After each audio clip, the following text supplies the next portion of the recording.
Hello friends, कैसे हैं आप लोग। स्टडी विद छोटी में आप लोग का स्वागत है। आज मैं फिर उपस्थित हूँ एक नए सब्जेक्ट के साथ। आज हम शुरू करेंगे एनसीईआरटी का ज्योग्राफी क्लास 6 से। और हम इस बुक को हर एक चैप्टर को मतलब मीन्स इस बुक को हम शुरू से आज मैं शुरू कर रही हूँ, इसे अंत करूँगी। तो चलिए आज हम क्लास 6 के ज्योग्राफी के चैप्टर फर्स्ट से शुरू करते हैं। हमारा फर्स्ट चैप्टर है सौरमंडल में पृथ्वी। सौरमंडल जानते ही हैं, मीन सौरमंडल बोल सकते हैं जिसमें हमारा सूर्य, उसके हमारे 8 ग्रह, उल्का पिंड और सभी ग्रह के जो उपग्रह होते हैं, ये सभी को मिलाकर सौरमंडल बनता है। और सौरमंडल में ही हमारा एक छोटा सा ग्रह है पृथ्वी, जिसपे हम लोग रहते हैं। तो चलिए आज उसी सौरमंडल के पूरे हर एक चीज को, हर एक बॉडी को जानेंगे। तो चलिए हम लोग शुरू करते हैं। सूर्यास्त के बाद आकाश को देखना कितना अच्छा लगता है। लगता है आसमान में पहले एक या दो चमकते बिंदु ही दिखते हैं, लेकिन बाद में इनकी संख्या बढ़ती जाती है। तो आप लोग बता सकते हैं कि ऐसा क्यों होता है कि पहले हमें एक ही दो तारे दिखते हैं, लेकिन फिर धीरे धीरे हमें सभी तारे दिखने लगते हैं। क्योंकि पहले क्या होती है, सूर्य का प्रकाश, सूर्य हमारे धरती से सबसे नजदीक का तारा है, इसलिए सूर्य की का प्रकाश सभी तारों से अधिक पड़ता है, जिसके कारण जो अलग तारे होते हैं उनका प्रकाश वो हमें नजर नहीं आते। लेकिन जैसे जैसे सूर्यास्त होता है, वैसे ही आसमान में अंधेरा छाता है, तो जो काफी दूर दूर के जो तारे होते हैं वो हमें दिखने लगते हैं। इसलिए फिर जब रात होती है तो ढेर सारे तारे हमें आसमान में दिखते हैं। फिर संपूर्ण आकाश छोटी छोटी चमकदार वस्तुओं से भर जाता है, जिनमें से कुछ चमकीले होते हैं एवं कुछ धुंधले। तो बोल सकते हैं कि जो पृथ्वी से के नजदीक होते हैं वो हमें साफ से दिखते हैं, जो काफी दूर होते हैं उसे हम अच्छे से नहीं देख सकते हैं। जैसे कि हम अपने डेली लाइफ में देख सकते हैं कि अगर कोई चीज हमारे ज्यादा नजदीक होता है वो हमें काफी बड़ा दिखता है, लेकिन वो जैसे ही हमसे जितना दूर जाता है उसके आकार में उतनी ही कमी आती है और वो और छोटा दिखने लगता है। तो सेम इसी तरह होता है सौरमंडल का। जैसे हम लोग अगर पृथ्वी पर हैं तो पृथ्वी के नजदीक जितने भी वस्तु हैं वो हमें दिखते हैं अच्छे से, लेकिन जैसे जैसे वो पृथ्वी से दूर जाते हैं वैसे वैसे वो हमें धुंधले दिखने लगते हैं। फिर ऐसा प्रतीत होता है मानो आकाश में हीरे जरे हो। इनमें से कुछ टिमटिमाते प्रतीत होते हैं, लेकिन अगर आपको ध्यान से देखें तो आप पाएंगे कि इनमें से कुछ की टिमटिमाहट अन्य से अलग है। ये बिना किसी टिमटिमाहट के चंद्रमा के समान चमकते हैं। इन चमकीली वस्तुओं के साथ आप लगभग प्रतिदिन चंद्रमा को भी देख सकते हैं। सौरमंडल में बहुत तरह के पिंड पाए जाते हैं, जिसके अपने स्वयं के भी तारे हैं और जो सूर्य के प्रकाश से भी चमकते हैं। तो इसके बारे में हम बारी बारी से आगे समझने का कोशिश करेंगे। इन चमकीली वस्तुओं के साथ आप लगभग प्रतिदिन चंद्रमा को भी देखते हैं। यह अलग अलग अपने समय पर अलग अलग तथा अलग अलग स्थितियों में दिखाई पड़ती है।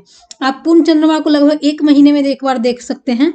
यह पूर्ण चंद्रमा वाली रात को पूर्णिमा वाली रात या पूर्णिमा होती है। मतलब कि हम लोगों ने सुना होगा कि आज पूर्णिमा है, ये अमावस्या है। तो ये लिखा हुआ है कि पूर्ण चंद्र को लगभग 1 महीने में एक बार देखा जाता है, और यह पूर्ण चंद्रमा वाली रात को हम पूर्णिमा कहते हैं। इसे हम फिगर से समझेंगे। हम देखेंगे कि ये हमारा जो है वो पूर्ण चंद्रमा है, और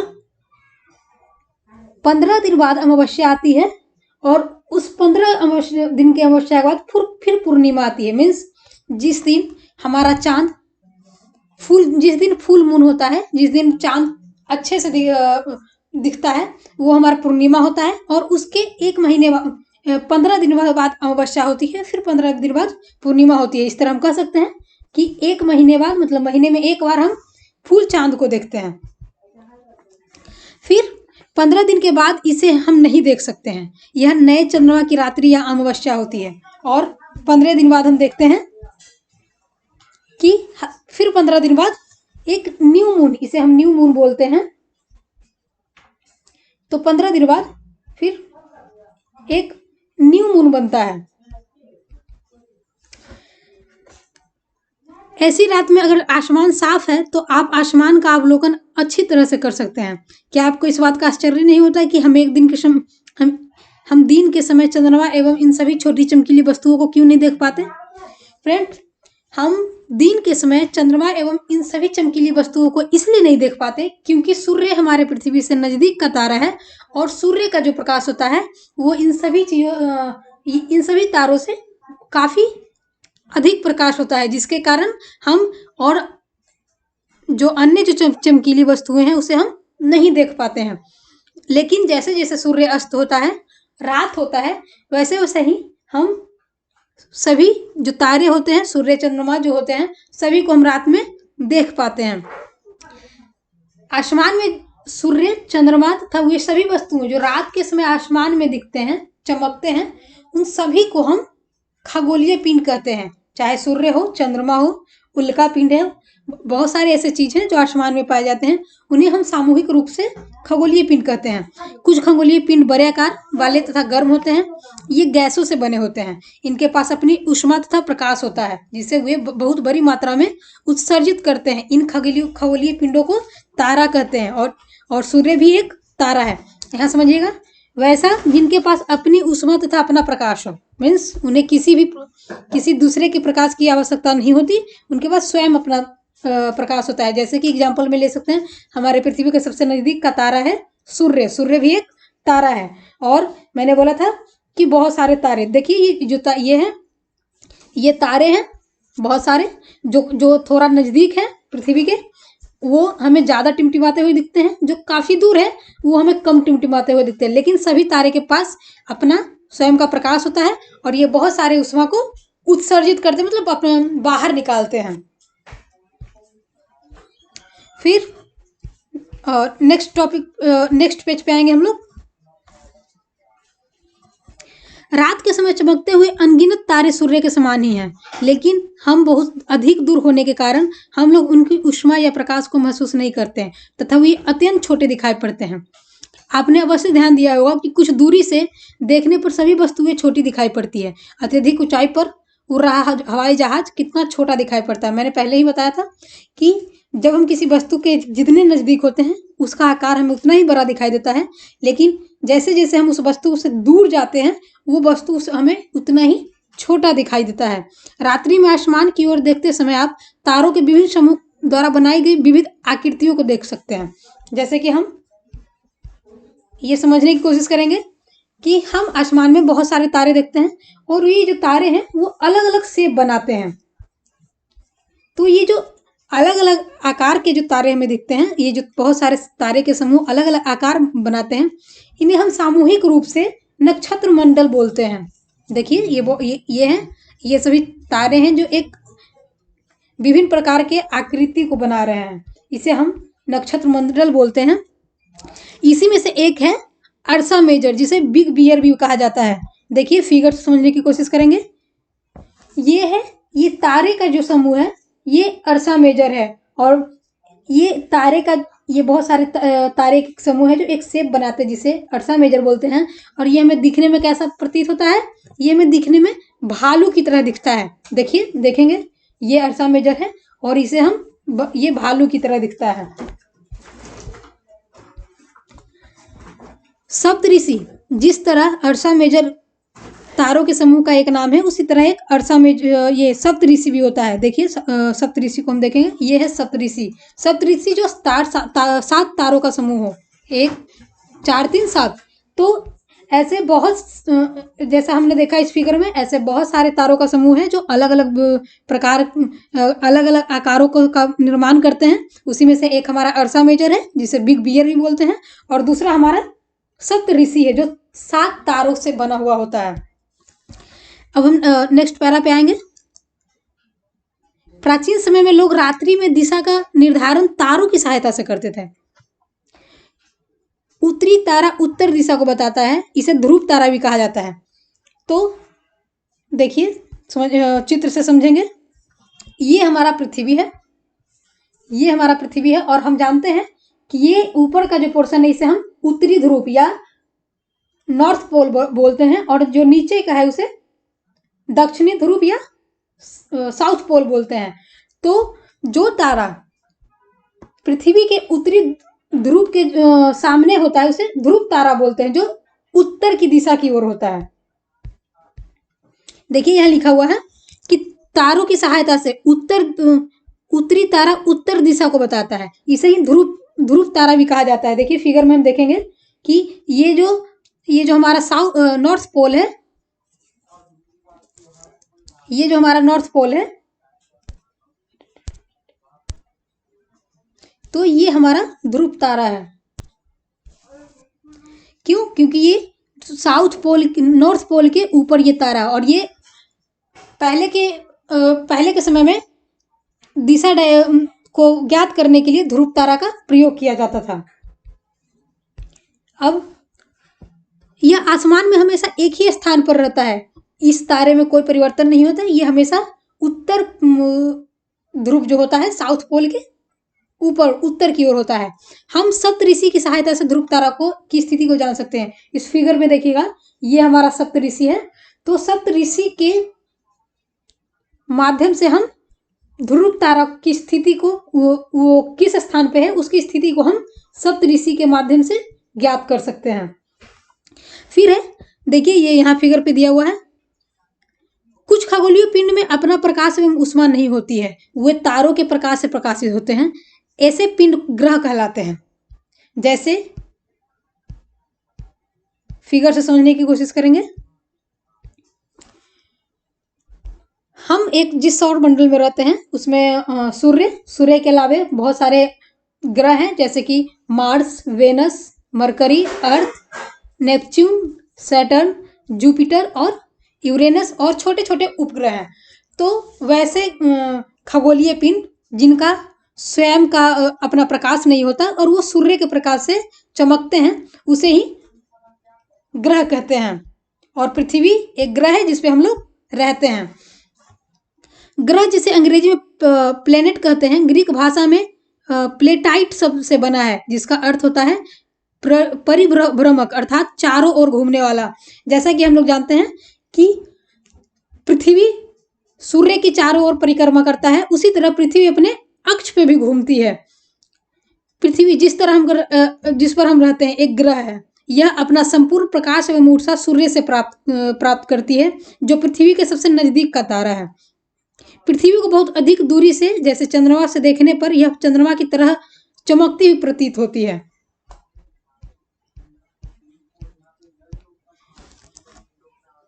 हम देखेंगे आसमान में दिखने वाला चंद्रमा एक उपग्रह है। तो चंद्रमा पृथ्वी की एक उपग्रह है जिसे चंद्रमा है। यह हमारी पृथ्वी का सहचर है। यह हमेशा पृथ्वी के चारों ओर परिक्रमा करती है तथा इसके चारों ओर चक्कर लगाता है। हमारी पृथ्वी के सामान्य 7 अन्य ग्रह हैं जो सूर्य से प्रकाश एवं ऊष्मा प्राप्त करते हैं। उनमें से कुछ के पास अपना चंद्रमा भी है।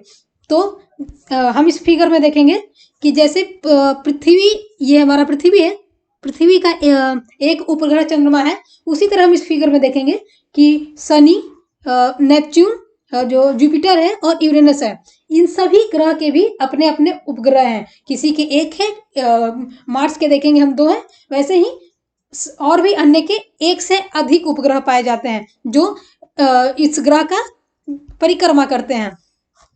अब हम जानेंगे सौर मंडल क्या है। तो सौर मंडल सूर्य और 8 ग्रह, उपग्रह और कुछ अन्य खगोलीय पिंड जैसे कि क्षुद्र ग्रह एवं उल्का पिंड मिलकर सौर मंडल का निर्माण करते हैं। उसे हम सौर परिवार का नाम देते हैं, जिसका मुखिया सूर्य है। जैसे कि हम देखेंगे कि ये हमारा सूर्य है और सूर्य में ये 8 ग्रह हैं। इसके बीच क्षुद्र ग्रह पाए जाते हैं, उल्का पिंड होते हैं। तो ये एक परिवार है। तो ये इसे ही हम लोग क्या बोलते हैं कि जहाँ एक सूर्य हो, क्षुद्र ग्रह हो, उल्का पिंड हो और ग्रह उसके छोटे छोटे उपग्रह हो, इसे सामूहिक रूप से हम लोग सौर मंडल बोलते हैं। और हमारे ब्रह्मांड में ऐसे कई अनगिनत सौर मंडल पाए जाते हैं, जिसमें से हम एक सौर मंडल में रहते हैं जिसे हम आकाश गंगा कहते हैं। फिर अब हम चलिए कि सौर मंडल के हम प्रत्येक सदस्य के बारे में बारी बारी से विस्तार से जानते हैं। सूर्य सौर मंडल के केंद्र में स्थित है। यह बहुत बड़ा है एवं अत्यधिक गर्म गैसों से बना है। इसका खिंचाव बल इससे सौर मंडल को बांधे रखता है। मीन्स सूर्य के पास इतना, सूर्य का जो बल है वो क्या करता है, जो हमारे सौर मंडल में जो 8 ग्रह और जितने भी उपग्रह हैं वो इसे अपने बल से क्या किए हुए, बांधे हुए रखता है। सूर्य सौर मंडल के लिए प्रकाश एवं ऊष्मा का एकमात्र स्रोत है। पृथ्वी और अन्य जितने भी ग्रह उपग्रह हैं वो सूर्य से ही अपनी ऊष्मा प्राप्त करते हैं। लेकिन हम इसकी अत्यधिक तेज ऊष्मा को महसूस नहीं करते, क्योंकि सबसे नजदीक का तारा होने के बावजूद यह हमसे बहुत दूर है। सूर्य पृथ्वी से लगभग 15 किलोमीटर दूर है। हम देखें, जैसे कि हम इस फिगर में देखेंगे, सूर्य का सबसे नजदीक का तारा बुध है और उसके बाद शुक्र है, फिर पृथ्वी है। सूर्य का जो ऊष्मा होता है वो काफी तेज होता है और इसे हम सहन नहीं कर सकते, और ये हमसे काफी दूर है, इसलिए हम सूर्य के जो तेज ताप होते हैं उसे हम ज्यादा महसूस नहीं कर सकते। इसका जो तेज ताप होता है ऊष्मा का, वो सबसे ज्यादा बुध के नजदीक होता है और पृथ्वी से काफी दूर है सूर्य की दूरी, इसलिए हम उतने तेज ताप को महसूस नहीं कर पाते हैं। और जैसा कि लिखा हुआ है, इसकी जो दूरी है वो लगभग 15 करोड़ किलोमीटर है। अब आते हैं सूर्य के बाद जो हमारा दूसरा ग्रह सदस्य है सौरमंडल का ग्रह। हमारे सौरमंडल में 8 ग्रह हैं। सूर्य की दूरी के अनुसार वे हैं बुध, शुक्र, पृथ्वी, मंगल, बृहस्पति, शनि, यूरेनस और नेपच्यून। और उसी में जो पृथ्वी है वो सूर्य की तरफ से दूरी में तीसरा ग्रह हमारा पृथ्वी है। हम चाहें तो इसे इन सभी ग्रहों को याद करने के लिए इनके जो नजदीक का जो है वो मतलब सीरियल वाइज उन्हें डिस्टेंस के अकॉर्डिंग हम याद करने के लिए इसे हम याद कर सकते हैं। My very efficient mother just served us nuts. ये हमारा एक सेंटेंस है इंग्लिश में, जिसे हम एक कोड पैटर्न में लिखकर एक शॉर्ट फॉर्मूले में इसे हम याद कर सकते हैं। जैसे माई मतलब M Mercury, very Venus, efficient Earth हो गया, मदर मतलब हो गया मार्स, जस्ट मतलब हो गया जुपिटर, एस सर्व मतलब सैटर्न, अस मतलब हो गया यू मतलब यूरेनस और नट्स मतलब हो गया एन मतलब नेपच्यून। ये sentence my very efficient mother just served us nuts, इस सेंटेंस से हम 8 ग्रहों को याद कर सकते हैं। सौरमंडल के सभी 8 ग्रह एक निश्चित पथ पर सूर्य का चक्कर लगाते हैं। ये रास्ते दीर्घ वृत्ताकार में फैले हुए होते हैं। देखिए ये फिगर में हम समझेंगे, ये जो रास्ते हैं इनके काफी दूरी तक वृत्त घूमते हैं और इन्हें हम कक्षा कहते हैं। बुध शुक्र सूर्य के सबसे नजदीक वाला है। अपनी कक्षा में सूर्य के चारों ओर एक चक्कर लगाने में इसे केवल 88 दिन लगते हैं। क्यों? क्योंकि ये सूर्य के काफी नजदीक है, तो इसे सूर्य के चारों ओर परिक्रमा करने में कम समय लगता है। शुक्र को पृथ्वी का जुड़वा ग्रह माना जाता है, क्योंकि इसका आकार एवं इसकी आकृति लगभग पृथ्वी के ही समान प्रतीत होती है। अभी तक प्लूटो भी एक ग्रह माना जाता था, परंतु अंतर्राष्ट्रीय खगोलीय संगठन ने अपनी बैठक अगस्त 2006 में यह निर्णय लिया कि कुछ समय पहले खोजे गए अन्य खगोलीय पिंड तथा प्लूटो बौने ग्रह माने जाते हैं। ये एक पॉइंट नोट कीजिएगा कि अन्य खगोलीय पिंड जैसे 2003 यूबी 313 सीड्स और प्लूटो, ये 2 क्या है, बौने ग्रह हैं। और ये कब इसे बौने ग्रह में शामिल किया गया और किस संस्थान के द्वारा किया गया? तो अंतर्राष्ट्रीय खगोलीय संगठन अगस्त 2006 में किया गया है। चलिए इस फिगर में हम समझेंगे कि सूर्य के सबसे नजदीक का तारा कौन है? बुध। सूर्य के चारों ओर एक परिक्रमा, ये सूर्य के चारों ओर कितने दिन में परिक्रमा करता है? 28 दिन में करता है। और ये अपने अक्ष पे कितने दिन में घूमता है? तो 59 डेज में घूमता है। उसी तरह शुक्र का देखेंगे, सूर्य के चारों ओर ये सूर्य से थोड़ा दूर है, तो इसे ये सूर्य के चारों ओर इसे परिक्रमा करने में 255 दिन लगते हैं और अपने अक्ष में घूमने में इसे 243 डेज लगते हैं। पृथ्वी को अपने सूर्य के चारों ओर परिक्रमा करने में 365 दिन लगते हैं और ये अपने अक्ष पे कितने दिन में घूर्णन करता है? 1 दिन में। और इसकी जो चंद्रमा की संख्या वो कितनी है? 1 है। उसी तरह मंगल का भी देखेंगे कि इसे 687 दिन लगता है और अपने अक्ष में ये 1 दिन में घूमता है और इसके 2 उपग्रह हैं चंद्रमा, वो है 2।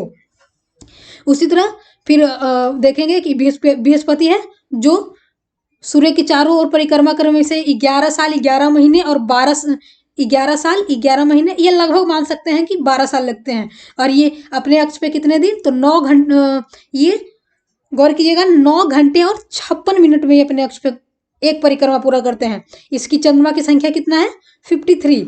और शनि का देखेंगे, ये अपने अक्ष पे ये सूर्य के चारों ओर 29 साल 5 महीने में पूरा करते हैं। और अपने अक्ष पे ये 10 घंटे 40 मिनट में अपने अक्ष पे एक परिक्रमा पूरा करते हैं। चंद्रमा की संख्या इसकी लगभग 53 है। उसी तरह देखेंगे 7वां है हमारा यूरेनस, सूर्य के चारों ओर एक परिक्रमा 84 साल में करते हैं। और अपने अक्ष पर ये 17 घंटे 14 मिनट में घूमते हैं। और इसके चंद्रमा की संख्या लगभग 27 है। नेपच्यून देखेंगे तो एक परिक्रमा करने में इसे 164 साल लगते हैं। और अपने अक्ष पर घूर्णन 16 घंटे 7 मिनट में करते हैं। और चंद्रमा की संख्या 13 है। हम एक चीज गौर करेंगे इसमें कि जैसे जैसे ग्रह सूर्य से दूर जा रहा है, उसके सूर्य को परिक्रमा करने की जो उसका जो समय है वो वैसे ही बढ़ता जा रहा है। अब देखते हैं कि आंतरिक ग्रह क्या होता है और बाह्य ग्रह क्या होता है। तो आंतरिक ग्रह उसे बोलते हैं जो सूर्य के नजदीक होता है और ये चट्टानों से बने होते हैं। मीन्स कि इसे हम पार्थियन ग्रह भी बोल सकते हैं, क्योंकि ये क्या होता है, ये पत्थर से बने होते हैं, चट्टान से बने होते हैं और सूर्य के बहुत नजदीक होते हैं, इसलिए इन्हें आंतरिक ग्रह कहा जाता है। उसी तरह ये बाह्य ग्रह सूर्य से बहुत दूर होते हैं तथा बहुत बड़े आकार के हैं। और ये इसे गैसीय ग्रह बोलते हैं। क्यों? क्योंकि ये गैस और तरल पदार्थों से बने होते हैं और ये सूर्य से काफी दूर होते हैं, इसलिए हम इसे बाह्य ग्रह कहते हैं। चलिए नेक्स्ट स्लाइड पे आते हैं। ये फ्रेंड्स, ये जो हमारा है ये इंपॉर्टेंट फैक्ट है, इसमें आप हो सके तो इसे अच्छे से तैयार कर लीजिएगा ताकि कोई समस्या ना हो। चलिए नेक्स्ट स्लाइड पे आते हैं। अब हम क्या करेंगे कि पहले हमने सौरमंडल क्या होता है इसके बारे में पढ़ा। सौरमंडल के एक मेंबर सूर्य के बारे में हमने पढ़ा। सूर्य के बाद हमने ग्रह के बारे में पढ़ा, जिसमें ग्रह के बारे में पढ़ा। और हम ग्रह के बाद हम एक सौरमंडल के एक ग्रह पर रहते हैं जिसका नाम है पृथ्वी। अब हम पृथ्वी के बारे में पढ़ेंगे। सूर्य से दूरी के हिसाब से पृथ्वी तीसरा ग्रह है। जैसा कि मैंने बताया था कि सूर्य से दूरी पहले बुध है, शुक्र है, फिर जो हमारा तीसरा ग्रह है उसे पृथ्वी कहा जाता है।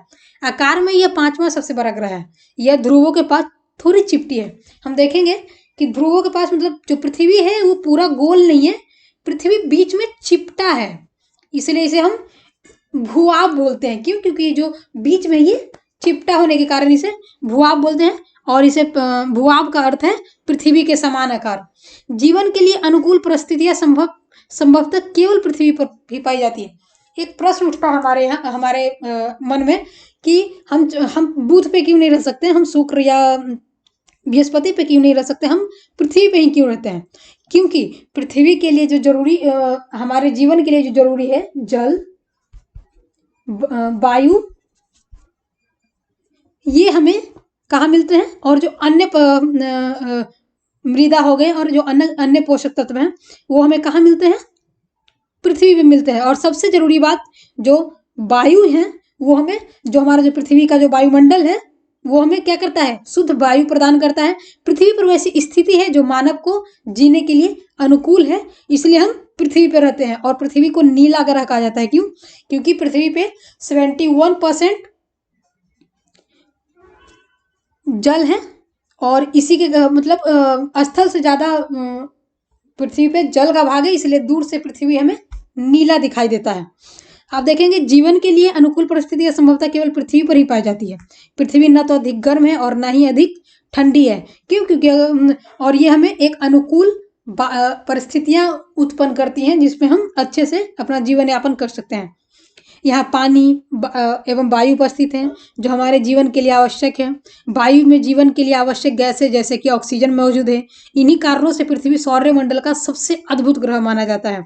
अंतरिक्ष से देखने पर पृथ्वी नीले रंग की दिखाई पड़ती है क्योंकि इसके 2/3 सतह पानी से ढके हुए हैं, इसलिए इसे नीला ग्रह भी कहा जाता है। अब हम आपने अब समझ लिया होगा कि पृथ्वी को अद्भुत ग्रह क्यों कहा जाता है। क्योंकि ये मनुष्य को जीने के लिए वो सभी अनुकूल परिस्थितियां को मौजूद रखती हैं जिससे कि मनुष्य आसान से अपना जीवन यापन कर सकता है। अब हम पढ़ेंगे पृथ्वी के एकमात्र उपग्रह के बारे में, चंद्रमा। हमारी पृथ्वी के पास केवल एक उपग्रह है, चंद्रमा, इसका व्यास पृथ्वी के व्यास का केवल 1/4 है। यह इतना बड़ा इसलिए प्रतीत होता है क्योंकि यह हमारे ग्रह से अन्य खगोलीय पिंडों की अपेक्षा नजदीक है। ये क्योंकि ये पृथ्वी के काफी नजदीक है, इसलिए हमें ये बड़ा प्रतीत होता है। यह हमसे लगभग 3,84,400 किलोमीटर दूर है। अब आप पृथ्वी से सूर्य एवं चंद्रमा की दूरियों की तुलना कर सकते हैं। इसकी दूरी कितनी है पृथ्वी की चंद्रमा से? लगभग 3,84,400 किलोमीटर। अब हम देखेंगे, चंद्रमा पृथ्वी का एक चक्कर लगभग 27 दिन में पूरा करता है। चंद्रमा, ये पृथ्वी है तो चंद्रमा पृथ्वी का चक्कर कितने दिन में पूरा करता है? लगभग 27 दिन में। और लगभग इतने ही दिनों में ये अपने अक्ष पर भी एक घूर्णन करता है, मतलब कि जितना दिन में ये पृथ्वी का एक चक्कर लगाता है उतने ही दिनों में ये अपने अक्ष पर एक चक्कर पूरा करता है। इसके परिणाम स्वरूप ही पृथ्वी से हमें चंद्रमा का केवल एक ही भाग दिखाई पड़ता है। चंद्रमा की परिस्थितियां जीवन के लिए अनुकूल नहीं है। इसकी सतह पर पर्वत, मैदान एवं गड्ढे हैं जो चंद्रमा की सतह पर छाया बनाते हैं। देखिएगा फिगर में,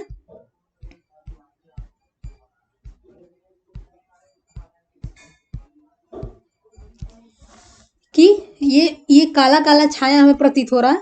ये पर्वत और पठार के कारण ही दूर से देखने पे हमें क्या होता है, चंद्रमा का जो आकृति है उसमें काले काले धब्बे दिखाई देते हैं। फिर हम देखेंगे, चंद्रमा की पूर्णिमा के दिन चंद्रमा पर उनकी छाया को देखा जा सकता है। मैंने बताया था कि पूर्णिमा के दिन हम पूरे चांद को देखते हैं और उस दिन हमें जो चंद्रमा है उसकी आकृति हमें साफ साफ दिखाई देती है। उस दिन हम काफी अच्छे से चंद्रमा की आकृति को देख सकते हैं। अब हम सौरमंडल में हमने सूर्य के बारे में पढ़ा और उसके जो 8 ग्रह होते हैं, हमने ग्रह के बारे में पढ़ा और उसमें से एक ग्रह जिसपे हम रहते हैं पृथ्वी के बारे में हमने पढ़ा, पृथ्वी के उपग्रह के बारे में हमने पढ़ा। अब हम सौरमंडल के अन्य मेंबर के बारे में पढ़ेंगे, जैसे कि क्षुद्र ग्रह। तारों, ग्रहों एवं उपग्रहों के अतिरिक्त असंख्य छोटे पिंड भी सूर्य के चारों ओर चक्कर लगाते हैं। इन पिंडों को क्षुद्र ग्रह कहते हैं। ये मंगल एवं बृहस्पति की कक्षाओं के बीच पाए जाते हैं। देखिए फिगर में हम देखेंगे, ये जो छोटे छोटे ये आप फिगर में देख पा रहे होंगे कि मंगल और बृहस्पति के बीच में एक परत सी पाई जा रही है। ये क्या है? ये क्षुद्र ग्रह ही है। उसी तरह यहाँ पे देखेंगे हम यूरेनस और नेपच्यून के बाद में भी एक पट्टी सी पाई जाती है, ये क्षुद्र ग्रह है। तो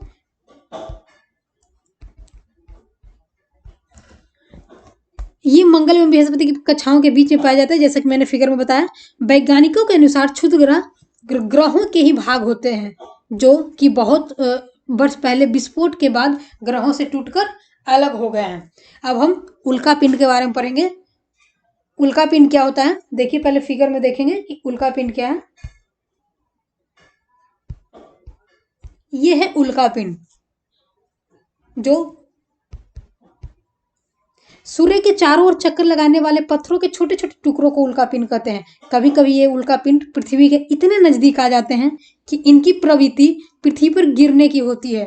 इस प्रक्रिया के दौरान वायु के साथ घर्षण होने के कारण ये गर्म होकर जल जाते हैं। देखेंगे फिगर में कि ये क्या हो रहा है, जैसे जैसे पृथ्वी के नजदीक आ रहे हैं, वायु के संपर्क में आने से घर्षण के कारण क्या हो जा रहे हैं, ये जल जा रहे हैं। लेकिन कुछ कुछ उल्का पिंड ऐसे होते हैं जो कि जल नहीं पाते हैं और ये क्या करते हैं, पृथ्वी पर गिर जाते हैं और जहां जिस धरातल पर ये गिरते हैं वहां ये गड्ढे बना देते हैं। क्या आपने तारों वाले खुले आकाश में एक ओर से दूसरी ओर तक फैली चौड़ी सफेद पट्टी की तरह एक चमकदार रास्ते को देखा है? ये लाखों तारों का समूह है। यह पट्टी आकाश गंगा कहलाती है। हम देखेंगे कि आसमान में कई ऐसे तारों के समूह हैं जो दूर से देखने में हमें उजली पट्टी की तरह दिखाई देते हैं। देखिए फिगर में दिखाया हुआ है आकाशगंगा। ये सभी जो छोटे छोटे ये हैं, ये आकाशगंगा है। ये पट्टी आकाशगंगा है और जिस आकाशगंगा में हम लोग रहते हैं उसे मिल्की वे बोला जाता है। ऐसे ही बहुत सारे आकाशगंगा ब्रह्मांड में पाए जाते हैं। हमारा सौरमंडल इस आकाशगंगा का एक भाग है और जैसा कि हमने बताया था पहले, ब्रह्मांड इतना अनंत है, उसमें बहुत सारे आकाशगंगा होते हैं और उसी में से ही सौरमंडल हमारा एक भाग है। हमारा सौरमंडल इस आकाशगंगा का एक भाग है। प्राचीन भारत में इसकी कल्पना आकाश में प्रकाश की एक बहती नदी की गई थी। इस प्रकार इसका नाम आकाश गंगा पड़ा था। आकाश गंगा करोड़ों तारों, बादलों तथा गैसों की एक प्रणाली है। प्रणाली एक समूह है, एक बोल सकते हैं कि एक संगठित रूप है। इस प्रकार की लाखों आकाशगंगाएं मिलकर ब्रह्मांड का निर्माण करती है। देखिए इस फिगर समझने की कोशिश करेंगे। ये हमारा जो बाहरी जो है हमारा ये ब्रह्मांड है और इस ब्रह्मांड में बहुत सारे आकाशगंगा पाए जाते हैं, जिसमें से हमारा एक हमारा जो आकाशगंगा है जिसका नाम है मिल्की वे।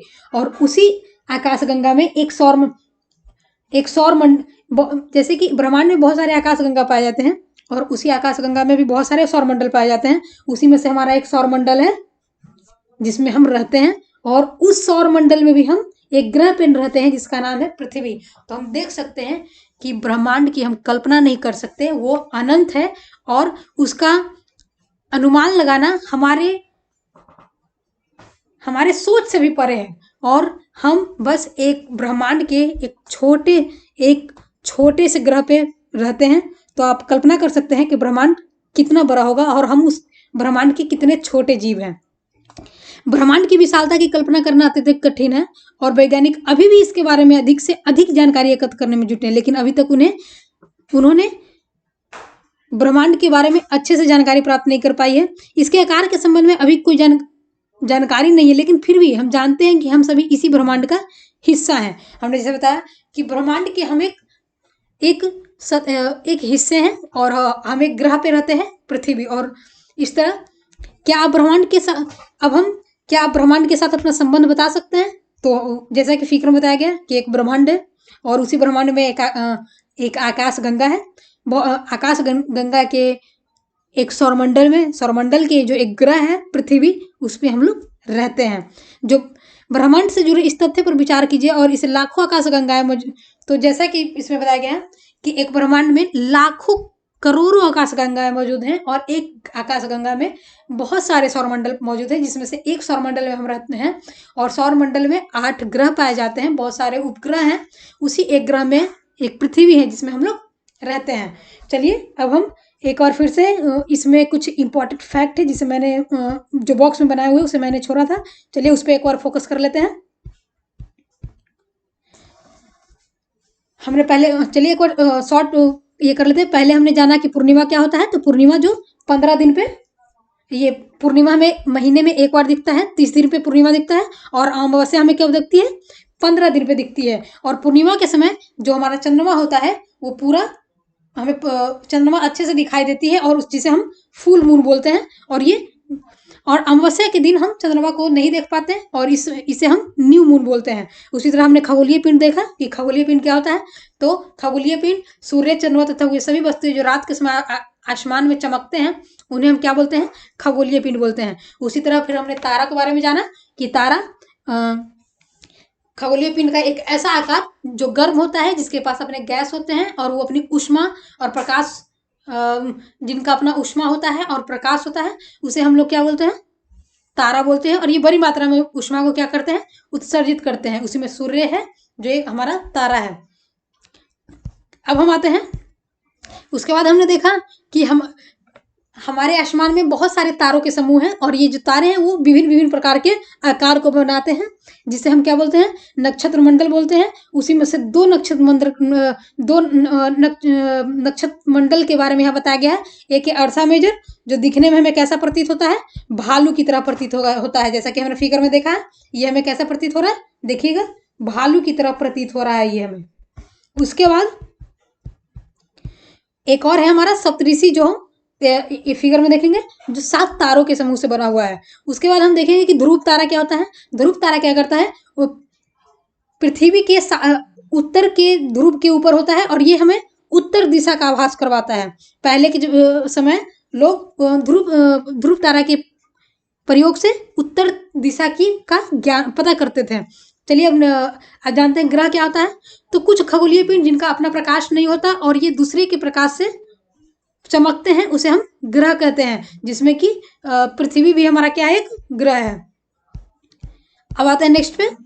नेक्स्ट पे देखते हैं कि ग्रह तो है ही, उसके उसके साथ इन ग्रहों के बहुत सारे उपग्रह हैं, जैसे कि चंद्रमा पृथ्वी का एक उपग्रह है और ये हमेशा पृथ्वी के साथ होता है। और क्या करता है, ये पृथ्वी के चारों ओर चक्कर लगाता है। उसके बाद भी हम देखेंगे सौर मंडल। तो हमने देखा कि तारे क्या होते हैं। अब हम सौर मंडल के बारे में पढ़ेंगे। और सौर मंडल में हमने पहले पढ़ा सूर्य के बारे में कि सूर्य क्या है, सौर मंडल का सबसे बड़ा सदस्य है और ये एक तारा है, इसमें काफी ऊष्मा होते हैं और ये पृथ्वी से लगभग 15 करोड़ किलोमीटर दूर है। उसके बाद हम ग्रह पे पढ़ेंगे। ग्रह हमने देखा कि जिसके अपने प्रकाश नहीं होते हैं और वो सूर्य के प्रकाश से चमकते हैं। और हमारे सौरमंडल में टोटल 8 ग्रह हैं, बुध, शुक्र, पृथ्वी, मंगल, बृहस्पति, शनि, यूरेनस और नेपच्यून। इसे याद करने का हमारा एक छोटा शॉर्टकट ट्रिक है, my very efficient mother just served us nuts. चलिए अब नेक्स्ट स्लाइड पे आते हैं, जिसपे हम लोग रहते हैं पृथ्वी। जैसा कि हमने बताया था कि हम इसे अद्भुत ग्रह क्यों बोलते हैं, क्योंकि हमारे जीवन के लिए वायु और जो जल है वो यहाँ पे उपस्थित है और ये ना तो अधिक ठंडा है और ना ही अधिक गर्म है, इसलिए हमें ये अनुकूल परिस्थितियां उत्पन्न करता है ताकि हम अच्छे से अपना जीवन यापन कर सके। और हमारा एक उपग्रह है चंद्रमा। चंद्रमा क्या है, इसकी दूरी हमारे पृथ्वी से लगभग 3,84,000 किलोमीटर है। और ये हमारे पृथ्वी का क्या करता है, जितने दिन में ये हमारे पृथ्वी का चक्कर लगाता है उतने ही दिनों में ये अपने अक्ष पे भी एक बार चक्कर लगाता है। उसके बाद हमने पढ़ा था क्षुद्र ग्रह क्या होता है। तो क्षुद्र ग्रह में हमने देखा था जो क्या होते हैं, ग्रहों की तरह ही दिखते हैं और ये सूर्य के चारों ओर क्या करते हैं, चक्कर लगाते हैं। उसके बाद हमने उल्का पिंड के बारे में पढ़ा था कि ये क्या है, पत्थरों के एक छोटे छोटे टुकड़े हैं जो जैसे जैसे पृथ्वी के नजदीक आते हैं वो वायु के संपर्क में आने से घर्षण के कारण वो जल जाते हैं। परंतु कुछ कुछ उल्का पिंड ऐसे होते हैं जो कि नहीं जल पाते हैं और जब वो पृथ्वी पर आते हैं तो पृथ्वी के जिस धरातल पर गिरते हैं वहां वो एक गड्ढे का निर्माण करते हैं। उसके बाद हमने देखा कि ब्रह्मांड क्या होता है। तो ब्रह्मांड क्या है, ब्रह्मांड अनंत है जिसमें बहुत सारे लाखों करोड़ों आकाश गंगाएं पाई जाती है, उसमें लाखों करोड़ों सौर मंडल पाया जाता है और उसमें भी हम एक सौर मंडल में रहते हैं। और जो जिस आकाश गंगा में हम रहते हैं, तो आकाश गंगा जिसमें हमारा सौरमंडल पाया जाता है उसे मिल्की वे बोलते हैं। और एक सौरमंडल है जिसमें हम लोग रहते हैं, उसमें एक ग्रह है पृथ्वी, उस पर हम रहते हैं। तो इस तरह हमारा ब्रह्मांड से क्या संपर्क है हम अच्छे से बता सकते हैं। चलिए हमने ये बारी बारी से देखा।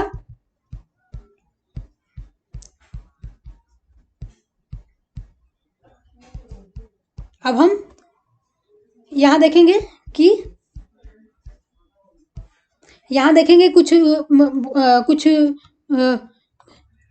बॉक्स में कुछ दिया हुआ है तो इसे समझेंगे। जैसे कि पौराणिक रोमन कहानियों में सोल सूर्य देवता को कहा जाता था। सौर्य शब्द का अर्थ है सूर्य से संबंधित, मतलब इस बॉक्स में बताया गया है कि सूर्य क्या बोल सकते हैं कि सौर मंडल क्यों नाम पड़ा, कैसे नाम पड़ा, और पहले लोग सूर्य देवता को सोल बोलते थे। और हम देखेंगे कि प्रकाश की गति, यहाँ कुछ इंपॉर्टेंट फैक्ट है बॉक्स में दिए हुए जिसे आप याद कर सकते हैं। प्रकाश की गति लगभग 3 लाख किलोमीटर प्रति सेकंड है। इस गति के बावजूद सूर्य के प्रकाश को पृथ्वी तक पहुंचने में लगभग 8 मिनट का समय लगता है। देखिए इसमें इंपॉर्टेंट फैक्ट है कि सूर्य जिस गति से वो गति करता है वो कितना है, उसका 3 लाख किलोमीटर प्रति सेकंड है। और इसे सूर्य का प्रकाश पृथ्वी तक पहुंचने में कितने मिनट लगते हैं, 8 मिनट लगते हैं। और है कि नील आर्मस्ट्रॉन्ग पहले व्यक्ति थे जिन्होंने 20 जुलाई 1969 को सबसे पहले चंद्रमा की सतह पर कदम रखा। तो वो पहले व्यक्ति कौन है जिन्होंने चंद्रमा पर सबसे पहले कदम रखा, तो याद करेंगे तो ये है नील आर्मस्ट्रॉन्ग। और कब, तो 20 जुलाई 1969 को। उसके बाद देखिए यहाँ दिया हुआ उपग्रह एक खगोलीय पिंड है जो ग्रहों के चारों ओर उसी प्रकार चक्कर लगाता है जिस प्रकार सूर्य के चारों ओर ग्रह चक्कर लगाते हैं। अब है, हमने पढ़ा था कि उपग्रह, जैसे कि अब उपग्रह यहाँ 2 प्रकार के होते हैं, एक जो प्राकृतिक होते हैं जैसे कि चंद्रमा, और कुछ उपग्रह होते हैं जो मानव निर्मित होते हैं। इसे हम कृत्रिम उपग्रह भी बोल सकते हैं। एक कृत्रिम पिंड यह वैज्ञानिकों के द्वारा बनाया जाता है जिसका उपयोग ब्रह्मांड के बारे में जानकारी प्राप्त करने एवं पृथ्वी पर संचार माध्यम के लिए किया जाता है। इसे रॉकेट के द्वारा अंतरिक्ष में भेजा जाता है एवं पृथ्वी की कक्षा में स्थापित किया जाता है। अंतरिक्ष में उपस्थित कुछ भारतीय उपग्रह जैसे कि इनसेट, IRS, इंडुसेट आदि है। तो पृथ्वी के बारे में जानने के लिए, पृथ्वी की विभिन्न गतिविधियों के बारे में जानने के लिए, ब्रह्मांड की विभिन्न गतिविधियों के बारे में जानने के लिए और अन्य अजूबे खोज के लिए मानव द्वारा कुछ उपग्रह भेजे जाते हैं, इसे जो कि मानव के द्वारा बनाए होते हैं। तो ये मानव निर्मित होते हैं, जैसे कि आप देख सकते हैं फिगर में। और यहाँ कुछ उपग्रहों के नाम दिए हुए हैं, इनसेट, IRS और इडुसेट। तो ये कुछ इंपॉर्टेंट फैक्ट है जो आपको अच्छे से याद रखना चाहिए। चलिए हम एक्सरसाइज कर लेते हैं बारी बारी से। पहले पूछा गया है निम्नलिखित प्रश्नों के उत्तर संक्षेप में दीजिए। तो ग्रहों और तारों में क्या अंतर होते हैं? हमने पहले ही पढ़ा, ग्रह वो होते हैं जिनका अपना कोई भी प्रकाश नहीं होता और वो सूर्य के प्रकाश से चमकते हैं। और तारे क्या होते हैं? तो तारे में जिनका स्वयं का प्रकाश होता है और वो स्वयं की ऊष्मा उत्सर्जित करते हैं। तो ये हो गया हमारा ग्रह और तारे में क्या अंतर है। सौर मंडल से आप क्या समझते हैं? तो सौर मंडल बोल सकते हैं कि जिसमें सूर्य और 8 ग्रह होते हैं, बहुत सारे उपग्रह होते हैं, उसे सौर मंडल बोलते हैं। तीसरा मेरा क्वेश्चन है, सूर्य से उनकी दूरी के अनुसार सभी ग्रहों के नाम बताइए। तो सूर्य से उनकी दूरी के अनुसार सभी ग्रहों के नाम, जैसे कि हम बोल सकते हैं बुध है हमारा, शुक्र है, पृथ्वी है, मंगल है, बृहस्पति है, शनि है, यूरेनस है और नेपच्यून है। तो ये हम नजदीकी से एक्सरसाइज को, इस क्वेश्चन का आंसर हम ऐसे दे सकते हैं। चलिए नेक्स्ट क्वेश्चन पे हम आते हैं। पृथ्वी को अद्भुत ग्रह क्यों कहा जाता है? इसे मैंने बार बार बताया है।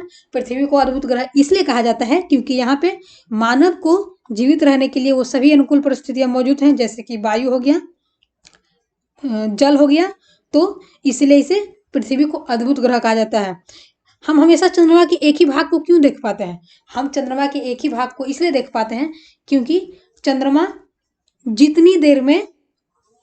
जितनी दिनों में वो पृथ्वी का चक्कर लगाता है, उतने ही दिनों में वो अपने अक्ष पे भी घूमता है। इसलिए हम चंद्रमा के एक ही भाग को देख पाते हैं। फिर ब्रह्मांड क्या है? तो जैसा कि हमने बताया कि ब्रह्मांड क्या है, ब्रह्मांड एक बहुत सारे आकाश गंगा, सौरमंडल और बहुत सारे ग्रहों का एक समूह है, जो कि क्या है, जिसकी कल्पना हम नहीं कर सकते हैं, और वो क्या है, अनंत है। उसके बाद चलिए अब आते हैं, सही उत्तर को चिन्हित करें। किस ग्रह को पृथ्वी का जुड़वा ग्रह कहा जाता है? तो जैसा कि हमने बताया था, शुक्र को कहा जाता है। क्यों? क्योंकि ये पृथ्वी के समान ही प्रतीत होता है। सूर्य का तीसरा सबसे नजदीक का ग्रह कौन सा है? तो सबसे नजदीक का ग्रह पृथ्वी है। क्यों? क्योंकि पहले बुध है, उसके बाद शुक्र है, फिर क्या है, बृहस्पति है। चलिए नेक्स्ट पे, सभी ग्रह सूर्य के चारों ओर किस प्रकार के पथ पर चक्कर लगाते हैं? तो मैंने बताया था दीर्घ वृत्ताकार पथ पे चक्कर लगाते हैं। ध्रुव तारे से किस दिशा का ज्ञान होता है? तो उत्तर दिशा का ज्ञान होता है। और क्यों? तो हम इसे समझने की कोशिश करेंगे कि हमारा जो पृथ्वी है, पृथ्वी के ऊपर ये साउथ पोल है हमारा, ये नॉर्थ पोल है, और इसके सामने जो एक तारा दिखता है उसे ही ध्रुव तारा बोलते हैं। और ये क्या करता है, उत्तर दिशा को बताता है। और इसे हम, जो हमारा सप्तऋषि है, जो तारों का एक आकार है, नक्षत्र मंडल है सप्तऋषि, उसके माध्यम से हम ध्रुव तारा के लोकेशन को पता कर सकते हैं। क्षुद्र ग्रह किन कक्षाओं के बीच पाए जाते हैं? तो क्षुद्र ग्रह शनि और बृहस्पति के बीच पाए जाते हैं। अब चलिए खाली स्थान भरें। तो कि एक समूह जो विभिन्न प्रतिरूपों का निर्माण करता है उसे कहते हैं। तो तारों का एक समूह जो विभिन्न प्रतिरूपों का निर्माण करता है उसे हम नक्षत्र मंडल बोलते हैं। तारों की एक बहुत बड़ी प्रणाली को क्या बोला जाता है? तो जैसा कि हमने देखा, फिर हम देखेंगे पृथ्वी के सबसे करीब कौन है। तो पृथ्वी के सबसे करीब कौन है? चंद्रमा है।